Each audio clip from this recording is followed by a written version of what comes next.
Kita mulai ya. Bismillahirrahmanirrahim. Assalamualaikum warahmatullahi wabarakatuh. Waalaikumsalam warahmatullahi wabarakatuh. Warahmatullahi wabarakatuh.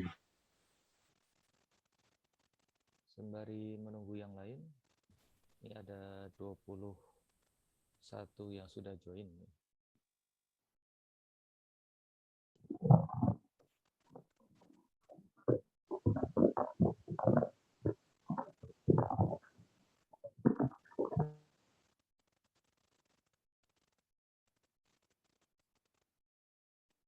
Baik, terima kasih telah bergabung di kelas kita, di kelas Matematika Diskrit, kelas C. Saya di semester ini mengampu 4 mata kuliah dengan jumlah total kelas sekitar 4 tambah 3, 7, 7 tambah 4, 11, 11 tambah 1, 12 kelas ya. Total 4 mata kuliah dengan 12 kelas. Salah satunya adalah kelas Matematika Diskrit, kelas C ini, hari ini. Dan ini adalah pertemuan kita yang pertama. Saya akan mencoba menyampaikan kontrak belajar, kemudian apa yang akan kita pelajari dalam satu semester, buku apa yang kita pakai, bagaimana cara penilaian, dan sebagainya. Tentu saja itu yang akan disampaikan di awal perkuliahan ya, oleh semua dosen. Dan perlu saya sampaikan, saya sebetulnya sudah membuat e-learning di Schoology, sudah lengkap. Dari tahun ke tahun dipakai, tapi mulai tahun ini kampus kita hanya menggunakan open learning, sehingga saya mencoba mentransfer dari Schoology ke open learning, dan saat ini belum selesai, butuh proses dan butuh waktu. Kemudian kita di mata kuliah diskrit nanti akan belajar mengenai ini di open learning sudah saya tuliskan ya, ini dari saya ambil dari capaian pembelajaran mata kuliah ya, ada bidang-bidangnya di sini ya. Dan rujukan yang paling utama yang saya pakai, silakan coba ketik di Google, kata kuncinya adalah matematika diskrit. Matematika diskrit. Nah, kemudian ada banyak petunjuk di sana ya, tapi ini perlu ditekankan. Jadi di clue-nya di sini ada Rinaldi Munir. Silakan diteruskan, Rinaldi Munir. Siapa Pak Rinaldi Munir ini? Pak Rinaldi Munir ini adalah dosen ITB, Institut Teknologi Bandung. Jadi kita berkiblatnya ke sana di ITB, menggunakan buku yang sama dengan yang diajarkan di ITB. Pak Rinaldi Munir, bukunya Pak Rinaldi Munir. Dan Anda boleh membeli bukunya.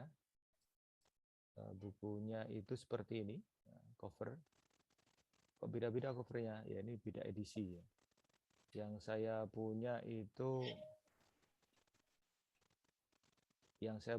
sebelum ini ya, covernya itu sebelum ini. Dia ada cover ini, kemudian yang baru yang hitam ini. Apakah harus membeli? Silakan, boleh tidak membeli ya, boleh tidak membeli. Kalaupun ingin membeli akan sangat bagus tentunya ya. Dan bagi yang tidak ingin membeli, silakan juga buka di Pak Rinaldi Munir. Ini ada tahun ke tahunnya ini ya. Tapi saya juga akan menguploadnya di Open Learning ya, tapi rujukannya ada di sini ya, ada di sini semua. Ada banyak ini relasi bisa diikuti juga sembari ikut kuliah saya juga dengan ikut kuliahnya Pak Rinaldi Munir. Harga bukunya mungkin sekitar 70.000. Anda bisa menggunakan voucher kalau masih ada voucher ya ini, voucher buku itu.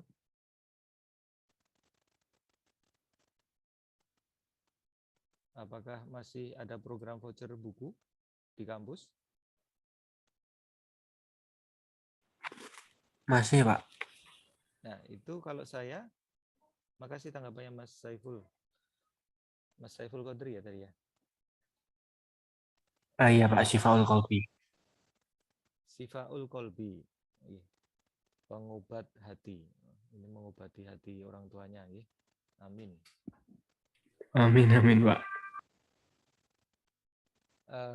Kalau yang voucher itu bisa Anda secara mandiri, sendiri-sendiri maksudnya ya, menukarkan ke buku, menjadi buku, tapi bisa alangkah lebih baiknya itu kalau dikumpulkan ya, misalnya 3 voucher, 3 mahasiswa tentunya, 3 mahasiswa itu kemudian dikumpulkan, kemudian bisa membeli lebih banyak buku dan buku itu milik bertiga.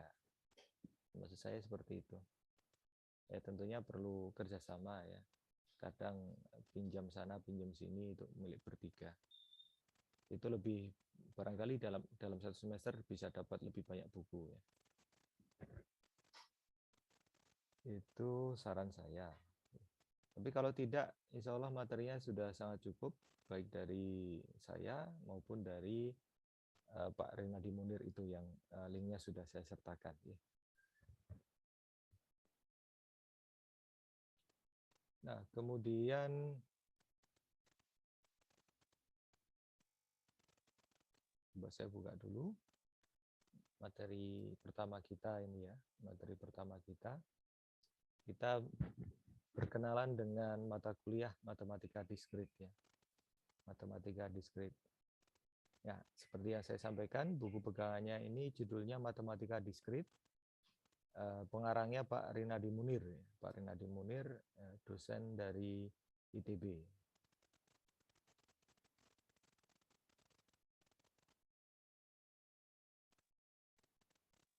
Ini buku pegangan di semester kedua ini belum saya ganti ya, karena sebelumnya itu matematika diskrit ada di semester 2, tapi sekarang kurikulum baru di semester 3, jadi semester 3. Kemudian bagaimana cara menilai? Cara menilai ini tidak jauh dari angka-angka ini ya.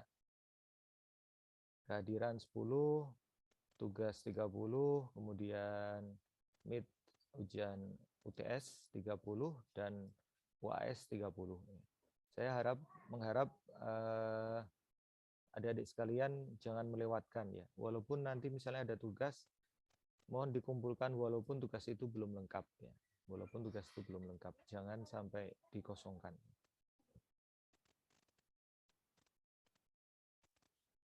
Kemudian ada kata-kata bijak di sini ya. Curiosity is the mother of all science.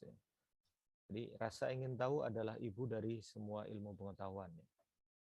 Bagaimana kita belajar? Karena kita belajar tentunya ingin mengetahui sesuatu. Kita ingin mengetahui sesuatu. Nah, tanamkan rasa keingintahuan itu untuk semua mata kuliah kita ya, yang ditempuh di semester 3 ini. Insya Allah nanti akan membawa bekal, terutama motivasi ketika kita belajar.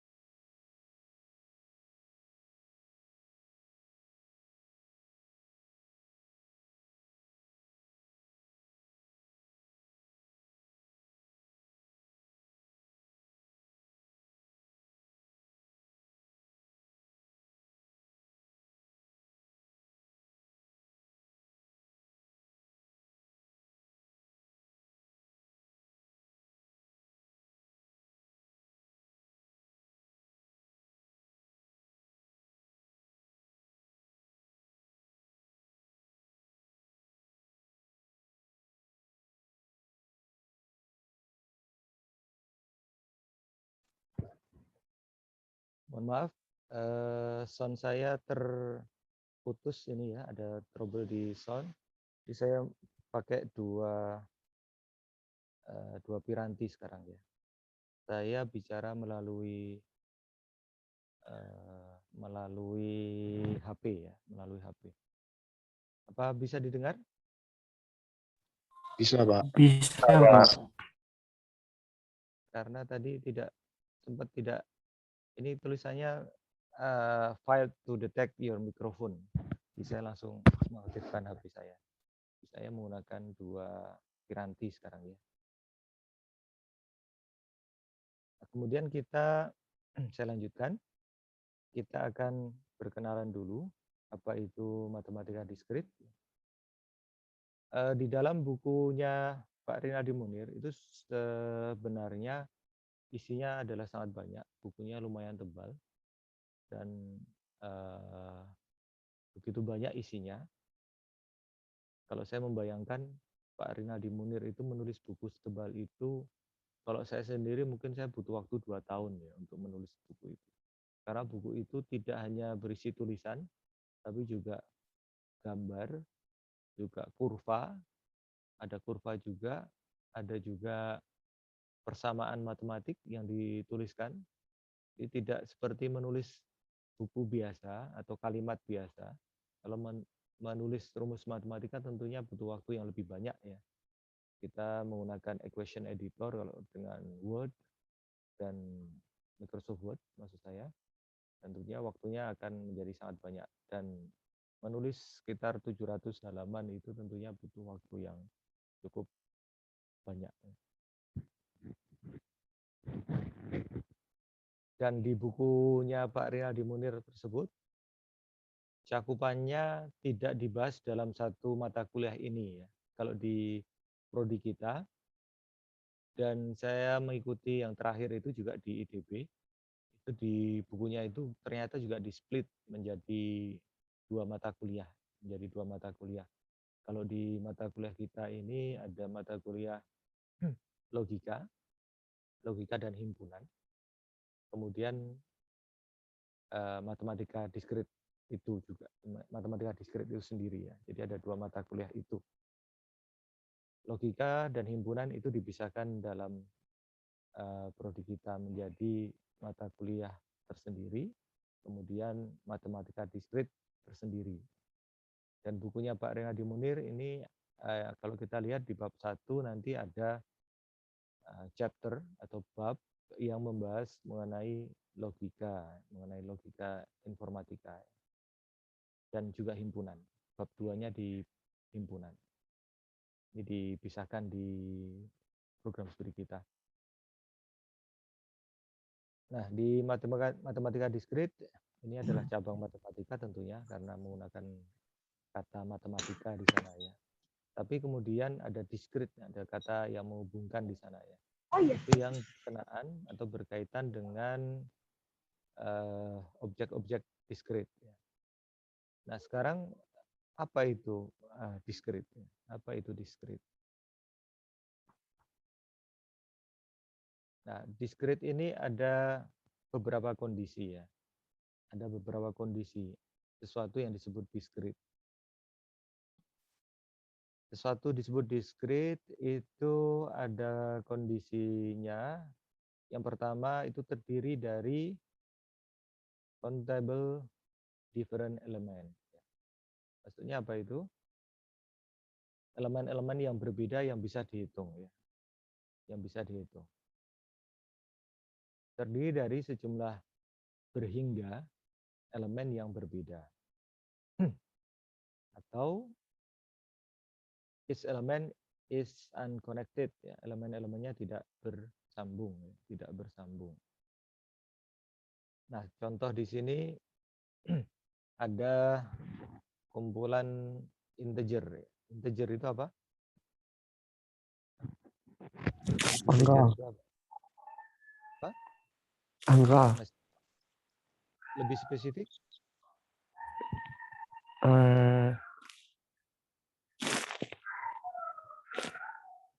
Kan ada, kalau di bahasa Inggris ada number. number, terus ada integer, ada float, ada apa lagi ya? Nah, kalau integer itu apa? Ya memang angka, tapi angka yang Angka bagaimana? bulat, Pak. Betul. Betul Mas Kevin Afisina. Angka bulat. Angka bulat. Maksudnya bulat ini apa? Maksudnya bulat yaitu angka yang tidak mengandung pecahan. Ya, dia bulat. 1, 2, 3, 4. Bukan ada pecahannya ya. Misalnya 4,5, 4,3. Itu bukan bulat ya. Dan itu juga dipakai dalam pemrograman tentunya ya. Dalam pemrograman yang membutuhkan deklarasi variabel, membutuhkan deklarasi variabel. Ada pemrograman yang tidak membutuhkan deklarasi variabel, ada. Tapi yang membutuhkan deklarasi variabel, dia membutuhkan. Misalnya bahasa C, bahasa Python, ada integer, kemudian diikuti int itu, kemudian diikuti dengan nama variabelnya. Tapi beda kalau kita menggunakan PHP ya. PHP kita tidak memerlukan deklarasi variabel. Ketika diawali dengan tanda dolar, itu kemudian sudah dianggap menjadi sebuah variabel. Nah, kemudian apa lawan dari kata discrete? Kata discrete, lawan kata dari discrete adalah continue. Ya. Continue atau terus menerus. Contohnya adalah bilangan real. Apa itu bilangan real? Jadi bilangan real itu misalnya ya 1 sama 2. Ini continue ya. 1 sama 2 ini di tengahnya itu ada 1,5. Antara 1 sampai 1,5 itu juga ada juga di antaranya 1,25. 1,25 sampai 1,5 itu ada juga di tengahnya. Jadi kalau kita gambar grafiknya dia itu sebagai garisnya, kurva. Tapi kalau integer dia titik-titik ya, titik-titik data. Itu yang disebut discrete tadi ya, disebut discrete. Tidak menyambung ya, tadi. Elemennya tidak berhubungan, bersambungan. Tidak bersambungan. Ini integer. Lawan katanya real. Discrete lawannya continue, integer contohnya di discrete, continue di contohnya di bilangan real. Nah, kemudian ya karena komputer kita adalah komputer digital ya. Ada tidak komputer yang tidak digital? Ada tidak? Semuanya digital ya. Itu bekerja di discrete ya. Di discrete. Pak, saya lihat itu komputer itu tidak discrete kok. Buktinya bisa menggambar kurva ya. Nah, itu mata kita saja yang ditipu oleh monitor itu ya, oleh monitor. Karena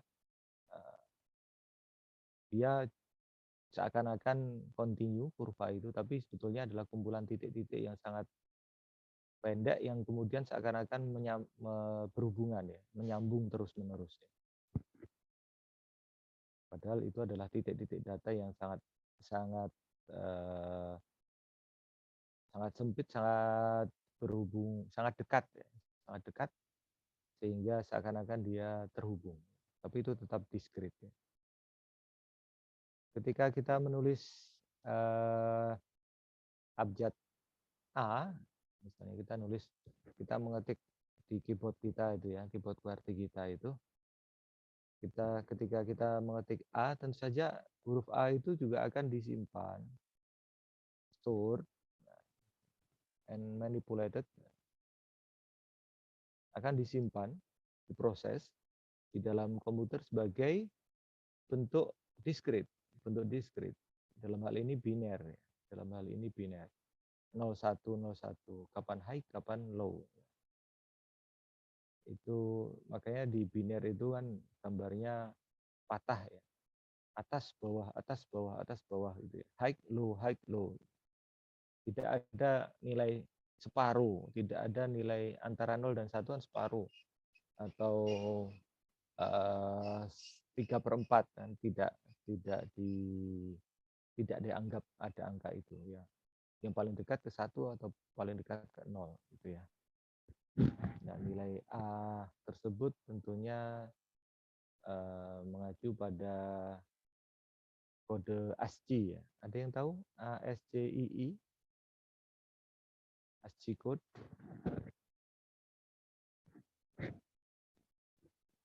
Apa itu ASCII?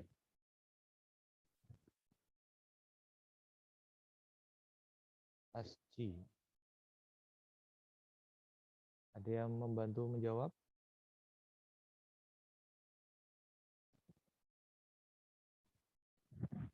ASCII code.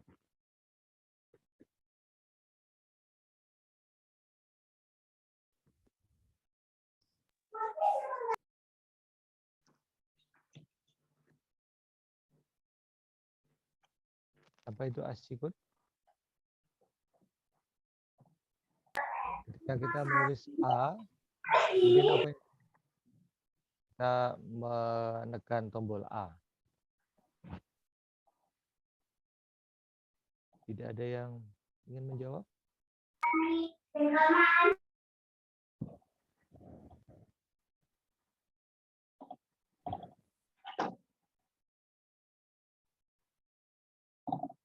Tentu saja A itu akan diubah menjadi kode ASCII ya. Kode ASCII dari A itu 65 ya, 65 sehingga kemudian akan ditulis biner dalam biner 65 itu ya. 101010-nya itu ya. 65 itu dikonversikan dulu ke biner. 10000001. Karena 64 plus 1 kan ya. 64 itu 2 pangkat 7 ya. 45 atau 47 ya. Silakan nanti diutak-atik yang pandai matematika yang mengkonversi bagaimana. Ini ada di mata kuliah digital ya, sistem digital. Saya mau nulis di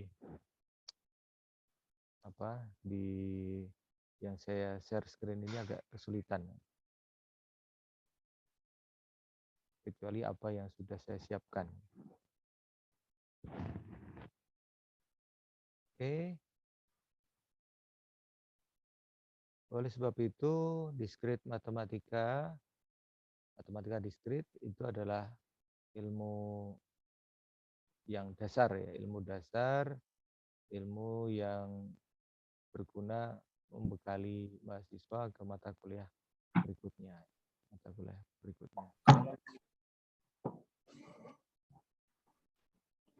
Kilo tulisannya mau ngene kilo.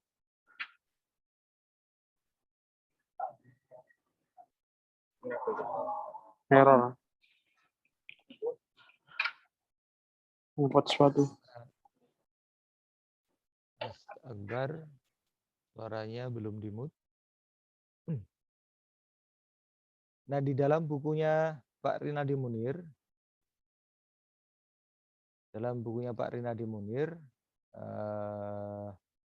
ini isinya adalah seperti ini ya. Ada logika, teori himpunan, matrik, relasi fungsi, dan sebagainya. Tapi ini tidak semuanya akan kita diskusikan dalam satu semester. Ada sebagian itu masuk ke mata kuliah logika dan himpunan, ada lagi yang lain masuk di probabilitas dan statistik barangkali ya. Ini yang bagian ini. Dan sebagian barangkali beririsan dengan mata kuliah sistem digital di aljabar boolean ini. Jadi nanti kita akan menyeleksi materi-materi yang akan kita sampaikan. Oke. Nah, ada beberapa persoalan di dalam matematika diskrit, contoh kasus itu ya. Contoh kasusnya itu misalnya ini ada pertanyaan seperti ini ya. Berapa banyak kemungkinan jumlah password yang dapat dibuat dari 8 karakter? Ada yang kira-kira bisa membantu menjawab? Berapa banyak kemungkinan jumlah password yang dapat dibuat dari 8 karakter? Ini perlu saya tunjuk atau ada yang mencoba menjawab?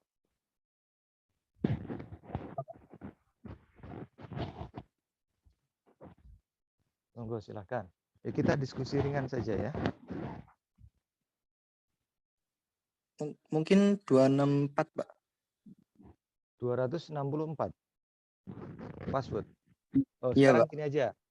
Saya coba permudah. Tadi Mas siapa namanya? Saya belum lihat. Khairul, Pak. Mas Khairul. Saya ubah dulu pertanyaannya yang menjadi lebih mudah. Berapa banyak kemungkinan jumlah password yang dapat dibuat dari 1 karakter? Ya, saya reduksi sekarang. 1 karakter.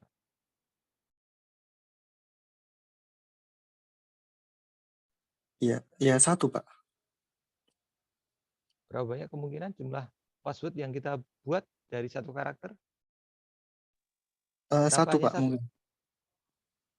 Kan kita bisa, password kita bisa huruf A, kita bisa huruf B, kita bisa huruf C, kita bisa membuat password angka 1.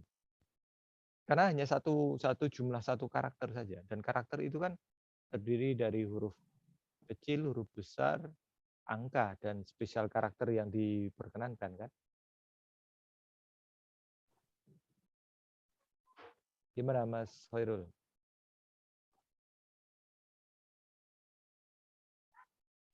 Banyak, Pak, itu, Pak. Jadi ini. Iya, betul. Pasti 32. Ya karena 1 karakter saja itu sudah berapa? Pasti berapa? Tidak semua karakter asli boleh jadi password loh ya. Memang ada karakter spesial yang bisa dipakai, tapi tidak semuanya. Karakter yang lumrah tentunya huruf dan angka itu bisa dipakai. Mas, persoalan seperti inilah yang ada di matematika diskrit. Mungkin 39. Kurang lebih. 39 itu 35. total dari huruf dan angka maksudnya ya, Mas? Iya. Mas Fathur. Nggih, dari huruf dan 26 angka. huruf ditambah angka ada berapa? 9, 10 dong 9. berarti. Iya, sama 0. Iya, 10. 0 nggak boleh 10 kan, berarti 36. 36 itu kalau kita hanya mempertimbangkan huruf dan angka ya. Tapi huruf sendiri terkadang membedakan password itu huruf kecil dan huruf besar itu dibedakan. Jadi terutama kalau membuat password yang lama itu tidak membedakan, tapi yang baru-baru ini yang kalau kita membuat open learning sajalah ya. Password untuk open learning itu ada huruf besar, huruf kecil itu dibedakan. Jadi 26 huruf besar, 26 huruf kecil, dan karakter angka. Ditambah juga beberapa karakter spesial. Kenapa jadi ke atas lagi ya? Saya turunkan dulu ya. Nah, itu beberapa contoh karakter di dalam kita membuat sebuah password ya. Nah tentunya ini akan, kalau 2 karakter tentunya kemungkinan tadi dikalikan dengan kemungkinan yang ada. Kalau kita membatasi misalnya, karena saya juga tidak hafal berapa karakter spesial yang diperkenankan. Karakter spesial itu misalnya add gitu ya. Kalau kita membatasi huruf besar, huruf kecil, dan angka, itu kan 26 tambah 26, 52. ditambah 10, berarti 62. Ada 62 kemungkinan kita mengambil salah satu karakter sebagai password kita. Ya. Kalau ada jumlah 2 digit karakter, itu berarti 62 kali 62. Kalau 3 karakter, berarti 62 kali 62 kali 62 kali 62, 62 pangkat 3. Oleh sebab itu, mengapa di dalam sistem apapun yang misalnya kita buat sebuah password dalam suatu sistem, itu disarankan kita menggunakan password panjangnya itu minimal sekian gitu ya. Ada rekomendasi password Anda itu weak, medium, atau strong, atau very strong gitu ya. Atau minimal dibatasi 6 karakter atau 8 karakter. Itu ada pertimbangannya, karena semakin banyak karakter yang kita gunakan, maka semakin sulit untuk dilacak. Semakin sulit untuk dilacak. Tapi sekarang ilmu menyimpan password sendiri itu pun akan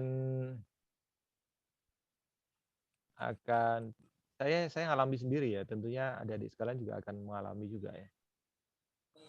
Banyak password yang kita punya ya, sehingga kita harus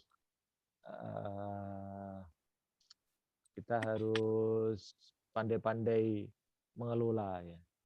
Dan password itu kan tentunya tidak akan kita samakan untuk semuanya kan ya.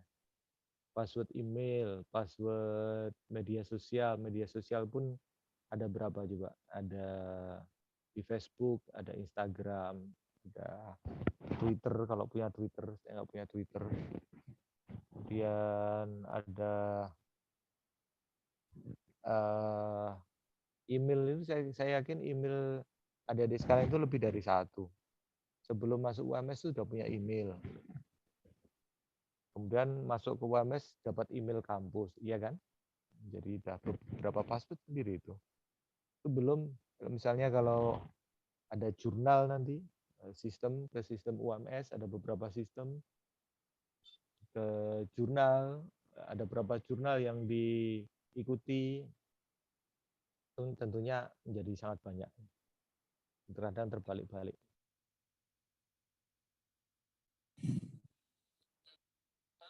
Kemudian ada misalnya ISBN ya. ISBN itu apa sih?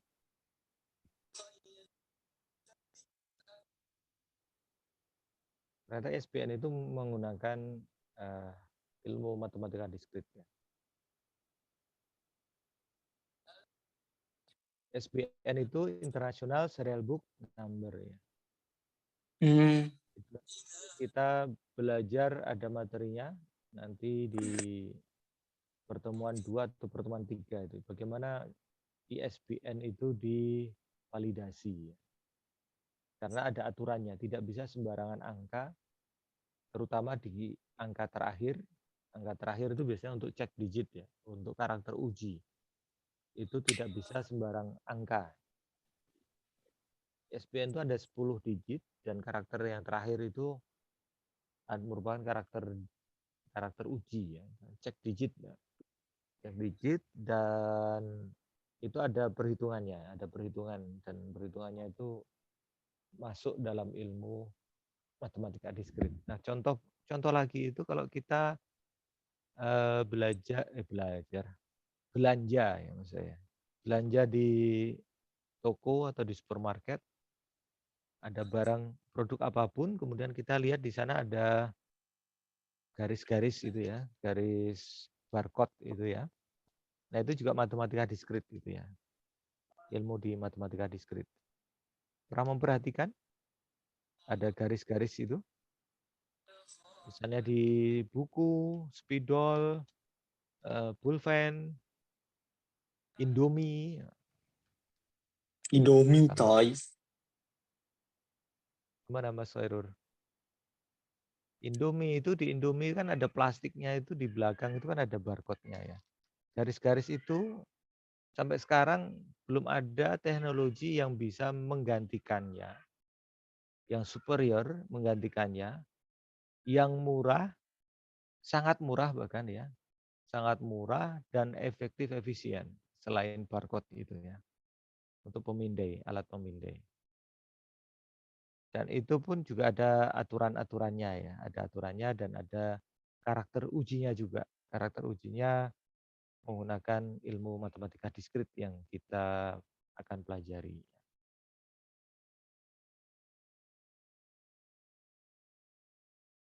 Kemudian ada beberapa kasus yang lain, ini saya skip aja ya. Karena saya hanya menggunakan Zoom yang basic ya dia, Zoom yang basic. 2 menit lagi akan selesai. Nanti materi ini akan sudah saya upload di Open Learning, nanti silakan bisa di-download ya.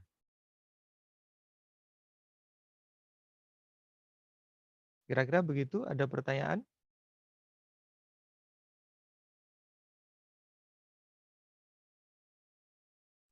Belum ada, Pak.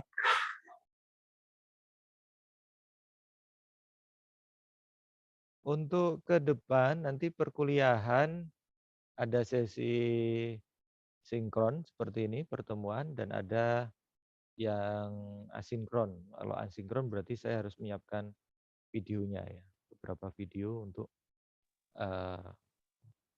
harapan saya itu ada soal dan jawab itu ada video. Nanti coba saya buat ada soal begini, nanti cara menjawabnya bagaimana gitu ya. Sama halnya misalnya ada kasus, ada soal, mahasiswa sudah menjawab dan merasa benar ternyata ada kesalahan. Itu coba akan saya buat nanti ke depannya dalam bentuk video ya. Dalam bentuk video. Mengapa video?